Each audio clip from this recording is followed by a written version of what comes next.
పొగాకు రైతులపై సర్కార్ పగ. చంద్రబాబు పాలనలో దళారులదే రాజ్యం, వ్యాపారులంతా సిండికేట్ గా మారి దోపిడీ. నేడు తూర్పుగోదావరి జిల్లా దేవరపల్లి పొగాకు కొనుగోలు కేంద్రానికి మాజీ సీఎం వైఎస్ జగన్. నిజంగా ఈ కూటమి ప్రభుత్వం అధికారంలోకి వచ్చిన తర్వాత అత్యధికంగా వంచనకి వెన్నుపోటుకు గురైనటువంటి వర్గం ఎవరన్నా ఉన్నారంటే అది ఖచ్చితంగా అన్నదాతలు మాత్రమే.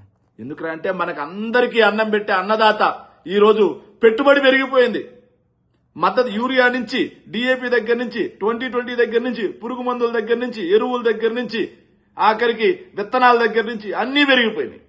కూలీలు పెరిగిపోయాయి. కానీ రైతన్న పెట్టిన పెట్టుబడి ఎంత పెట్టాడు అంత కూడా రాట్లా. ఎకరాకి ₹1,00,000 పెట్టుబడి పెడితే పంట మీద 1,00,000 రాట్లా, 40,000 50,000 వస్తుంది. అంత దారుణంగా మద్దతు ధరలు ఈ ప్రభుత్వ హయాంలో పడిపోయాయి.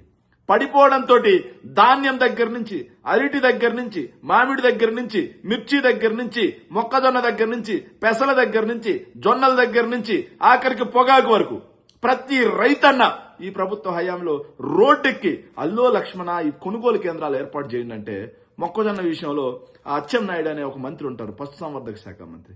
ఆయన ఏం చెప్పాడు అంటే, మా దగ్గర డబ్బులు లేవంటాడు. సో వీళ్ళ విలాసాలకి, వీళ్ళ విచ్చలవిడితనానికి, ఏదైతే రామోజీరావు తద్దినానికి, అమరావతి ఆవకాయకి, వీటన్నిటికీ డబ్బులు ఉంటాయి. కానీ రైతన్న పండించిన పంట కొనుగోలు చేయడానికి మాత్రం డబ్బులు ఉండవు. మొన్న ఆక్వా రైతులు రోడ్డెక్కిన పరిస్థితి చూసాం. ఇప్పుడు పొగాకు రైతులు, గత ఏడాది పొగాకు రైతుల పక్షాన జగన్మోహన్ రెడ్డి గారు పొదిలి సాక్షిగా పోరాటం చేస్తే రైతుల మీద కేసులు పెట్టి అరెస్ట్ చేశారు. ఈ సంవత్సరం కూడా కనీసం పొగాకు, ఒక్కసారి మనం పొగాకుని గమనిస్తే నాడు నేడు ఎంత దుర్మార్గమైనటువంటి పరిస్థితులు ఉంటాయి.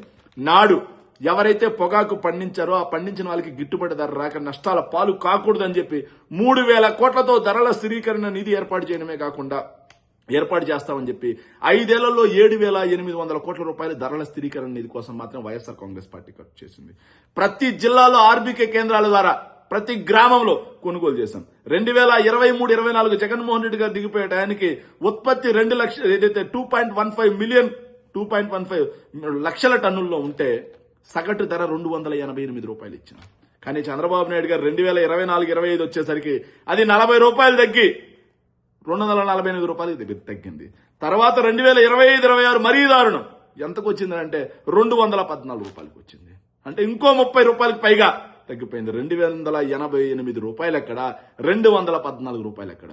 పెట్టుబడి ఏమో పెరిగిపోయింది, గిట్టుబాటు ధర ₹40 తగ్గిపోయింది, ₹70 తగ్గిపోయింది 2 ఏళ్లలో. సో పెట్టిన పెట్టుబడి కూడా రాక ఈ రోజు వర్జీనియా పొగాకు రైతులందరూ గిట్టుబాటు ధర ఇవ్వాలని చెప్పి రోడ్డు ఎక్కుతుంటే ఈ ప్రభుత్వం మాత్రం నిమ్మకి నీరెత్తినట్టుగా ఉంది.